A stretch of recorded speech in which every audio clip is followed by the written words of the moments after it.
Shalom, puji Tuhan, kita semuanya selalu baik-baik saja karena penebusan Yesus Kristus untuk kita semuanya, sehingga janji-janji Allah yang luar biasa buat kita sebagai anak-anaknya itu akan terjadi dengan pasti. Minggu lalu kita membahas tentang bukan hanya tanda-tanda, dan Jumat minggu ini kita teruskan, tapi kita akan berdoa terlebih dahulu. Haleluya, terima kasih Bapa Surgawi, sungguh ajaib. Kau sangat mengasihi kami, selalu memberi kesempatan kepada kami untuk kami. Engkau ajar, Engkau berikan pengertian yang benar tentang Engkau sendiri dan firman-Mu.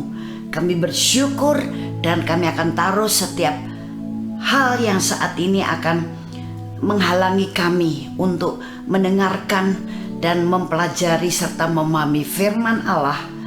Kami letakkan terlebih dahulu, sehingga sungguh firman Allah itu adalah benih ilahi yang tertabur dengan baik dalam hati kami, dan dia akan bertumbuh, berakar dan berbuah dalam kehidupan kami. Terima kasih Bapa, dalam nama Tuhan Yesus Kristus kami berdoa. Haleluya, amin. Ya, kita memang tidak menyangkali lagi bahwa di dalam Yesus itu banyak sekali hal-hal yang luar biasa. Orang buta dicelikkan, orang lumpuh berjalan, orang mati dibangkitkan, orang tuli dibuat mendengar, 2 ekor ikan, 5 ketul roti bisa untuk mengenyangkan 5.000 orang, bahkan masih tersisa 12 bakul. Dan tidak bisa kita hitung betapa banyaknya tanda-tanda ajaib yang menyertai Yesus. Dan Yesus yang luar biasa, dia Tuhan, dia Juru Selamat, sekarang ada dalam diri kita, dan dia mempercayakan kepada kita. Barang siapa percaya kepadaku, dia akan melakukan pekerjaan-pekerjaan yang aku lakukan, bahkan lebih besar daripada itu. Artinya bahwa kita juga dipercaya oleh Bapa Surga untuk melakukan apa yang pernah dilakukan oleh Tuhan Yesus, yang berupa tanda-tanda yang ajaib, tanda-tanda yang supranatural itu. Dia mempercayakan kepada kita, bahkan bisa lebih besar. Tapi dasar dari semuanya itu, bukan itu saja yang kita kejar, yaitu tanda-tanda ajaib. Sekali lagi saya katakan, tanda-tanda ajaib menyertai orang-orang percaya. Tapi bagaimana kehidupan kita, keseharian kita di dalam Yesus Kristus, dan juga sebagai orang percaya yang dipilih oleh Tuhan untuk melakukan tanda-tanda ajaib tadi, harus jadi murid supaya mau belajar firman, mengetahui firman, dan tinggal di dalam firman itu. Karena firman itu yang akan memerdekakan kita. Memerdekakan dari hal apa? Pikiran-pikiran yang salah, tidak sesuai dengan firman. Pikiran-pikiran yang serba mustahil. Pikiran-pikiran yang hanya melihat realita. Pikiran-pikiran yang mengandalkan kekuatan sendiri. Pikiran yang akhirnya sudah dijejali hal itu susah untuk dipindahkan. Belajar mengandalkan kekuatan supranatural dari Tuhan. Belajar untuk percaya kepada hal yang ajaib, hal yang supranatural, hal yang impossible menjadi nothing impossible. Nah, kita dimerdekakan dari hal-hal itu. Karena ketika kita belum dimerdekakan pikirannya dari itu, kita menjadi orang-orang yang tidak bisa tunduk, takluk, apalagi percaya kepada hukum Allah. Sebab untuk percaya kepada hukum Allah mustahil bagi dia.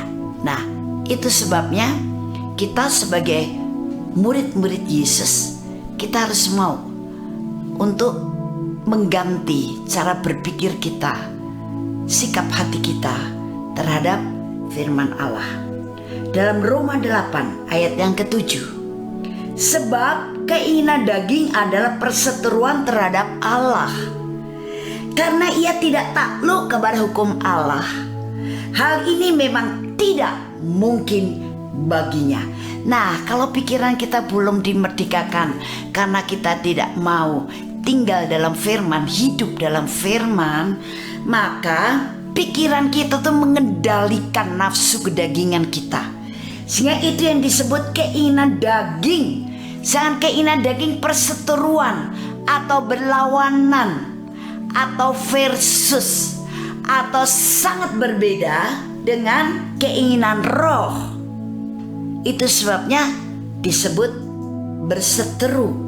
Sebab keinginan daging tidak mungkin akan tunduk apalagi percaya kepada hal-hal yang rohani, hal-hal yang supranatural dari Allah.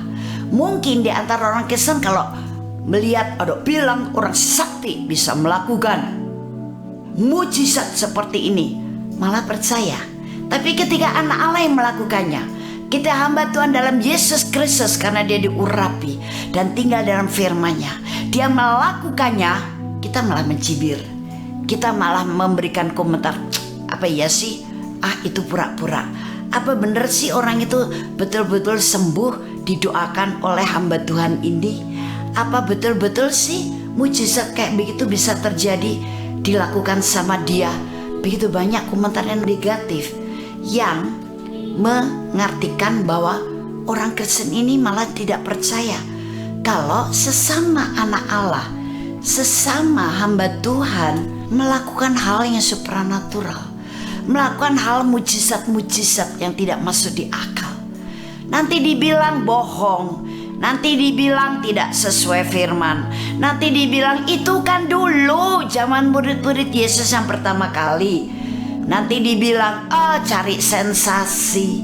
Nanti dibilang itu pakai kuasa kegelapan. Nanti dibilang itu pura-pura saja. Dan masih banyak lagi. Ya, mengapa bisa muncul pemikiran-pemikiran dan komentar-komentar seperti itu? Karena masih menjadi orang kesana hidup di dalam keinginan daging. Padahal sejak kita dilahirkan baru ini wajib. Kita harus mau dipimpin oleh Roh Kudus, dikuasai oleh Roh Kudus, sehingga kita berjalan dan pimpinan Roh Kudus. Maka kita tidak dikuasai oleh nafsu kedagingan, tapi sekarang gairah terhadap rohani, dan iman kita semakin tangguh, iman kita semakin tulus, iman kita akan semakin murni, dan kita akan melihat hal yang mustahil menjadi tidak mustahil. Hal-hal yang dulu tidak mungkin dilakukan oleh orang Kristen ini itu, hamba Tuhan ini itu, sekarang kita bisa mengalami. Hanya kita malu sendiri, kita bisa minta ampun, kita bisa gigit jari. Ternyata dengan Tuhan aku pun juga mengalami hal supranatural. Ternyata aku jadi bisa dipakai Tuhan untuk melakukan pekerjaan yang ajaib. Wow, luar biasa. Aku mendoakan si A dalam nama Tuhan Yesus, sembuh dia, dan masih banyak lagi. Nah, sebab orang yang masih hidup dalam keinginan daging, bagi dia yang dari Allah, yang hal supranatural tidak mungkin, sehingga dia tidak mau takluk. Takluk tidak mau karena apa? Tidak mempercayai. Ini mengherankan. Padahal kuasa supranatural yang luar biasa, lebih hebat daripada kuasa supranatural selain dalam Yesus Kristus. Artinya dari dukun, dari orang pintar ini itu, tukang ramal, itu yang orisinil adalah dari Tuhan Yesus. Itu yang lebih hebat dari segala-galanya. Karena pekerjaan yang di luar kuasa Roh Kudus, kuasa dari Tuhan Yesus, sifatnya semu, sifatnya terbatas, dan itu jelas bukan berasal dari Allah, sehingga semakin lama akan semakin menjerumuskan orang yang mengalami ini ke dalam kesesatan. Nah, jadi orang yang masih hidup dalam kedagingan, hal-hal yang merupakan tanda-tanda ini, dia berpikir tidak mungkin. Mana mungkin bisa? Tidak bisa. Tidak mungkin, tidak mungkin, tidak mungkin, dan tidak mungkin lagi. Sebab apa? Pikirannya belum dimerdekakan oleh firman Tuhan, sebab dia belum tinggal dalam firman. Sehingga sikap hatinya juga sikap yang menentang Allah dan kuasanya, sikap yang meragukan akan pekerjaannya Allah. Dan kalau dibilang begini, sakit hati.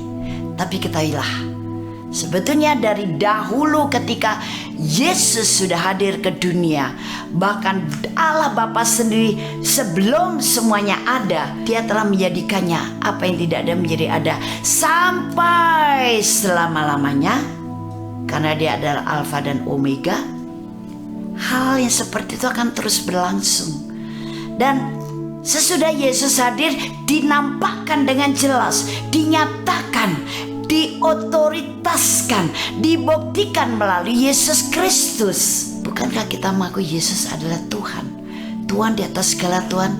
Itu sebabnya kalau kita percaya Dia sanggup melakukan apapun yang positif, tentu saja itu adalah tidak mustahil. Tanda-tanda akan terus terjadi, bahkan bisa kita lakukan di dalam Yesus Kristus. Tapi merdekakan dulu pikiran Anda, sehingga Anda tidak meragukannya, tidak acuh tak acuh terhadap hal-hal itu, ataupun menentang, ataupun meragukannya. Tapi sungguh percaya, dan kau akan melihat kuasa Allah bekerja dalam dirimu, melakukan juga tanda-tanda ajaib. Haleluya, Tuhan Yesus memberkati. Kita akan ketemu Jumat minggu depan. Haleluya.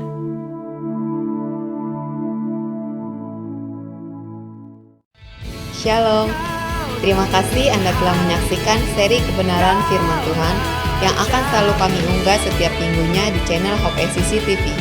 Saya percaya setiap kebenaran firman Tuhan ini akan membangun dan akan memberkati saudara. Itu sebabnya jangan lupa untuk like dan subscribe supaya Anda tidak ketinggalan untuk seri selanjutnya. Terima kasih dan Tuhan Yesus memberkati.